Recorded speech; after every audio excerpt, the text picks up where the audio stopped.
তুষারশুভ্র পাহাড় আর সবুজ উপত্যকার মাঝে সিকিম সুন্দরী ফুলের দেখা মিলেছে, যা প্রকৃতি প্রেমীদের মুগ্ধ করছে। হিমালয়ের 4 থেকে 5 হাজার মিটার উচ্চতায় জন্ম নেওয়া এই উদ্ভিদ বছরের পর বছর মাটির নিচে শক্তি সঞ্চয় করে। এরপর হঠাৎ করেই পাহাড়ের গায়ে মাথা তুলে অনন্য এই ফুল। স্বচ্ছ পাতার আবরণে মোড়া সিকিম সুন্দরী দেখতে অনেকটাই কাছের টাওয়ার বা প্যাগোডার মতো। উদ্ভিদ বিজ্ঞানীদের মতে এই স্বচ্ছ আবরণ ফুলটিকে হিমালয়ের তীব্র ঠান্ডা ও অতিবেগুনি রশ্মি থেকে রক্ষা করে এবং ভেতরে তৈরি করে উষ্ণ পরিবেশ।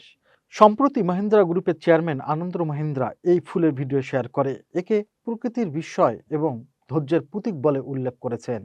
অনেকে মনে করেন ফুলটি 400 বছর পর ফোটে, তবে বিশেষজ্ঞরা বলছেন প্রজাতিভেদে এটি কয়েক বছর থেকে সর্বোচ্চ 30 বছর পর পর সাধারণত জুন জুলাই মাসে ফোটে। স্থানীয়দের কাছে এটি চুকা নামে পরিচিত এবং এর শিকড় ব্যবহৃত হয় তিব্বতী ওষুধ তৈরিতে। প্রতিকূল পরিবেশে টিকে থাকার এই প্রাকৃতিক কৌশল আর অপরূপ সৌন্দর্য হিমালয়ের সিকিম সুন্দরীকে করে তুলেছে এক অনন্য বিস্ময়।